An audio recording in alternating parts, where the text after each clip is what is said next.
Olá pessoal, a paz! A paz. Tudo bem? Sejam bem-vindos a mais um Devocional em Casal aqui no canal Dois ou Mais, pois onde dois ou mais estão reunidos no nome do Senhor, lá Ele está presente. Aleluia. Hoje a nossa porção é 1 Reis, capítulos 2 e 3. Sim. O capítulo 3 é bem... O 2 também, né? Mas o 3 também é bem marcante. Sim. Né? A gente tem aquela passagem que é muito conhecida, que Salomão... Das duas mulheres, né? Salomão pede sabedoria, né? E aí ele tem o primeiro ato que ele usa muito essa sabedoria que ele pede ao Senhor. E o povo reconhece, né? Sim. Então já são aí os primeiros momentos do reinado de Salomão com fortes emoções. Fortíssimas. E vamos começar. Vamos. Então, tópico 1. Justiça não é vingança, é alinhamento. No capítulo 2, Salomão executa juízos contra Joabe, Simei e Adonias. Não é sobre raiva, é sobre corrigir o que ficou desalinhado no reino de Davi. Deus não constrói futuro sem tratar pendências do passado. Uau, a gente já começa fala aqui. Muito, né? Porque Salomão já começa o reinado dele acertando todas as arestas que Davi deixou, toda a falta de posição que Davi cometeu ao longo do reinado, ele deixa para que Salomão possa resolver essas questões. Exatamente. Inclusive no capítulo 2 ele deixa bem claro, né, em relação a Simei, para que Salomão não deixasse passar isso desapercebido, né? Então realmente já é marcante todo esse alinhamento que é feito logo no início do reinado de Salomão. Sim. Parece até às vezes um pouco bruto demais, né? Sim. É forte realmente. Mas muitas vezes na vida a gente tem que ser assim. A gente tem que identificar essas pendências do passado e cortar pela raiz aquilo que não serve, não vai servir para a nova vida que Deus está apresentando para a gente, né? Está construindo dentro da gente. E mesmo que não tenha sido erros seus, mas da tua ascendência. Sim, sim. Né? Bem pontuado, tem que ser resolvido para que você de fato tenha uma vida em paz, né? Alinhada com os propósitos de Deus. Né? Então, fica aí. Verdade. 2. O jeitinho espiritual também é rebeldia. Adonias tenta voltar ao poder pedindo Abissai. Parecia algo inocente, mas era estratégia política. Eu falei que isso ia acontecer. Adonias, ele, gostava da maracutaia. Ele sempre tentando ali, de forma inteligente, né? Tentava dar uma rasteira em Salomão. Sempre ali, tentando... Então, nem toda atitude sutil é inocente. Rebeldia disfarçada continua sendo rebeldia. Então, é aqui mais uma máxima aqui. Pedir discernimento a Deus, sabedoria, a importância de consagrar a nossa vida, nossos dias a Deus, para que Ele esteja conosco em todos os momentos. Porque Batseba já tinha caído no papel de Adonias. E se não fosse Salomão, teria ido. E Batseba ainda fala assim: meu filho, não me negue este pedido. Né? Tentando se valer da posição de mãe do rei. Mal ela sabia que se Salomão a ouvisse, ia perder todo o reinado. Então, pessoal, vamos ficar atentos. Sim. 3. Honrar posição não substitui caráter. Joabe tinha histórico de lealdade, mas também de violência e injustiça. Realmente, né? Ele era bem assim... Aquilo que eu até falei. Fogo, né? Eu até comentei, né? Parece que ele tem personalidade dupla, né? Sim. Ao mesmo tempo ele parecia super alinhado ali, ajudando Davi, mas ao mesmo tempo ele tinha uns impulsos assim bem estranhos. Dá até pra dizer que ele era colérico, né? Pode ser, ou não, colérico não, talvez sanguíneo. Sanguíneo? E é mais assim, fervoroso ali, mais impulsivo. E ele paga o preço por isso. Mais cedo ou mais tarde, ele paga o preço. Então, um histórico não cancela pecado não tratado. Deus não promove quem não resolve seu interior. Então, por mais que ele tivesse esse histórico de lealdade, né, de também estar ali caminhando junto com o rei Davi, infelizmente, no apagar das luzes ali, ele escolhe um outro lado. Não, e ele tenta fazer uma manobra, né, para que Salomão não viesse com juízo. E aqui no nosso estudo deixa claro que o pecado não tratado que vai gerar juízo para a vida de Joabe. Então, a gente tem que ter em mente que o pecar, é claro que o ideal é evitar, mas pior ainda é não se arrepender e não tratar os pecados cometidos, né? Então, fiquem atentos. 4. Limites claros preservam destino. Salomão dá uma condição clara para Simei: não sair de Jerusalém. Quando ele quebra isso, perde a vida. Limites ignorados geram consequências inevitáveis. Então, assim, Salomão deu uma ordem clara. Simei assinou embaixo: não, pode ficar tranquilo que eu não vou desobedecer. Na primeira oportunidade, não, mas era para algo simples, meus direitos, meus escravos. Meu amigo, combinado não sai caro. Se você der a sua palavra em relação a alguma coisa, cumpra ela. Porque se for algo realmente sério, a conta vai chegar e você não vai ter a chance de voltar atrás. Sim. Então, Simei pagou para ver e viu. Mas eu acho que aqui também tem algo que... Porque Davi chega para Salomão e fala que ele saberia como se vingar de Simei. Sim. Né? Então eu acho que talvez aqui Salomão também possa ter induzido Simei, já sabendo que ele não respeitaria. Sim. E aí encontrou uma brecha para que ele fosse eliminado. Né? Sim. Mas fica essa lição, assim, de ter esse discernimento, né? Entender que quando tem um limite, né? Quando tem algo para ser respeitado, respeite, realmente. 5. Transição de liderança exige firmeza. Salomão começa seu reinado tomando decisões difíceis. Bota difícil nisso. Liderar não é agradar, é sustentar princípios. Se você não se posiciona no início, perde autoridade depois. E é impressionante ver, porque antes mesmo, assim, na minha visão, antes mesmo dele pedir sabedoria, ele já estava agindo com sabedoria, né? Ele já estava ali num mover, tipo, isso aqui que eu tenho que fazer e tudo mais. E o pai, né, como o pai tinha pedido para ele, para resolver todas essas pendências, mas ele se coloca ali numa postura de autoridade, né, e sai fazendo tudo que o pai tinha pedido para fazer. Então, assim,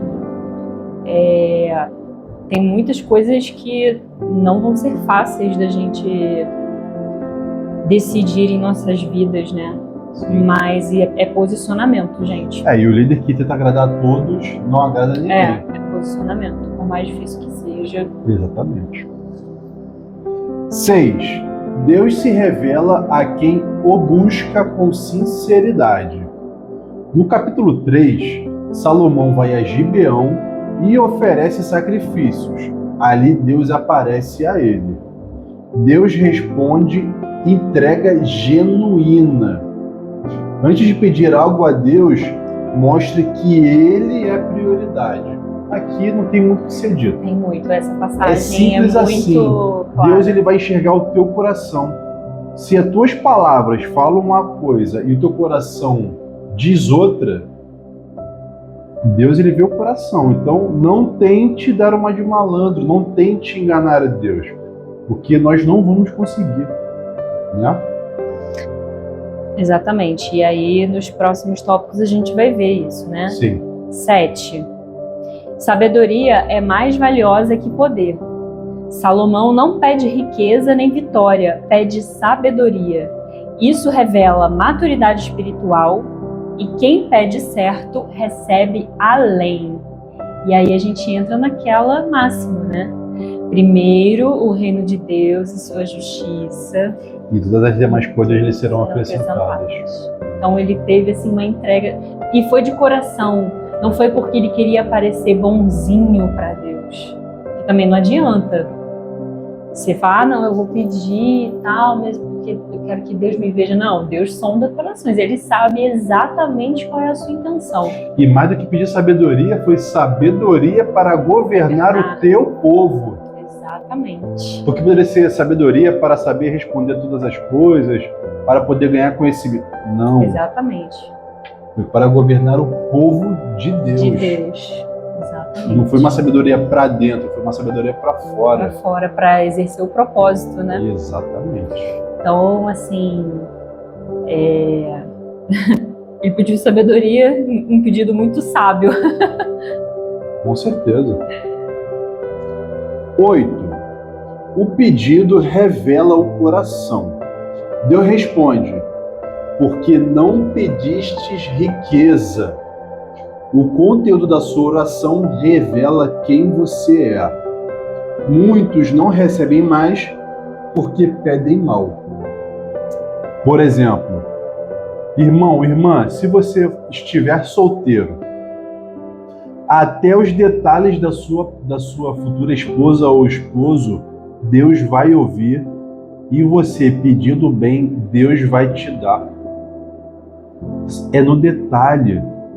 Eu quero uma pessoa assim, assim, assado, com as características físicas, características intelectuais. Deus, ele vai sondar nos detalhes. Então, que você saiba pedir, porque quem pede mal, as orações não passam nem do teto. Sim. Né? Então, e não tem vergonha de pedir, desde que peça bem. Sim. E que, de preferência, coloque a vontade de Deus acima da sua, né? Sim. Que é muito difícil. É difícil. Mas quando a gente entende que Ele é que sabe de todas as coisas e Ele que sabe o que é melhor para nós, então não tem problema nenhum a gente pedir as coisas, mas que a gente entenda que a vontade dele vai prevalecer. E aí, quando a gente se submete, né, algo que a gente tem falado muito aqui, quando a gente se submete a essa vontade, aí é mais de coração, tá? De coração, realmente, assim, você ter essa entrega ali no teu íntimo. Sim. Nesse relacionamento que você constrói com Deus todos os dias, para que você possa ter esse discernimento, essa sabedoria de saber orar, saber pedir.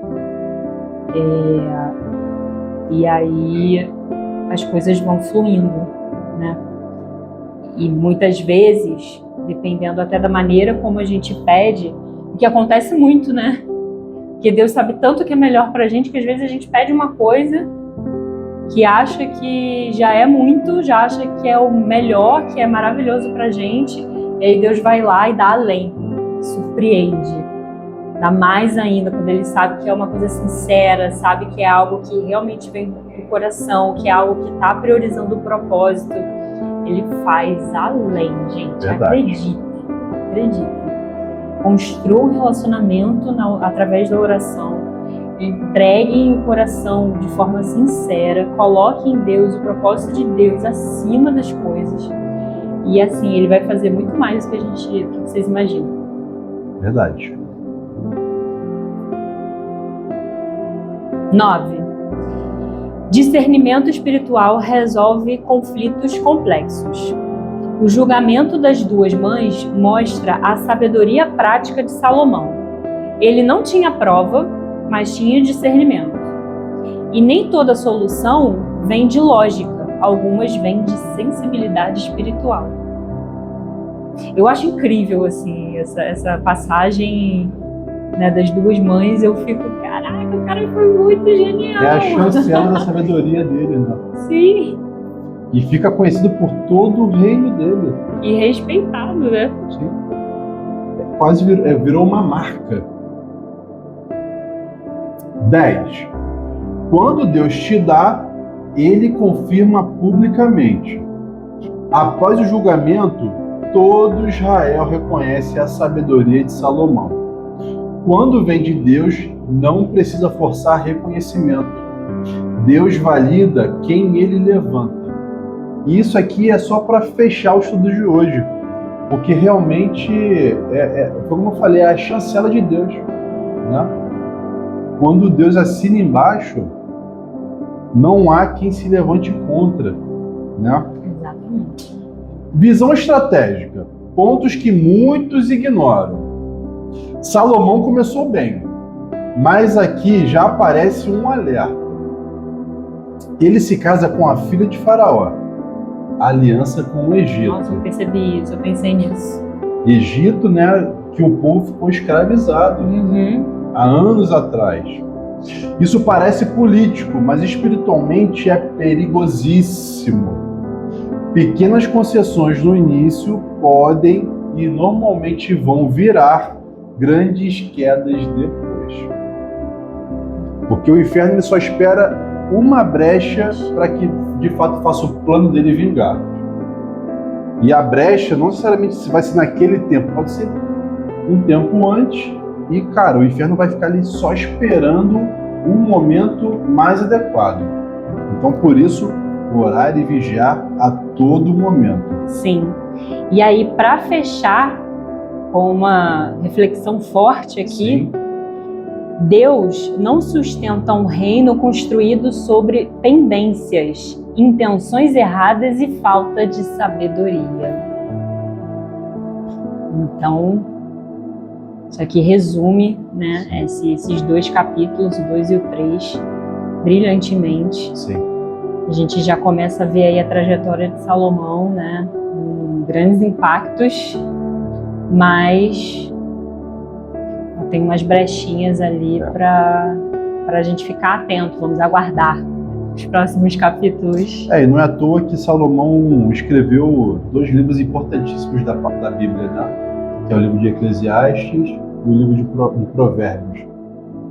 Então, pessoal, que esse início de reinado fique muito nítido que o coração que nós colocamos sobre o propósito de Deus, sobre as nossas intenções, que esse coração ele possa ser de fato alinhado com o coração de Deus.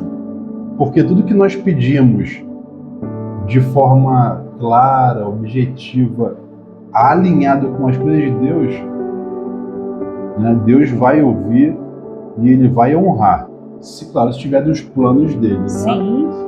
E o que nós pedimos normalmente não é tão grandioso quanto o que Deus tem para nós, porque nós somos limitados.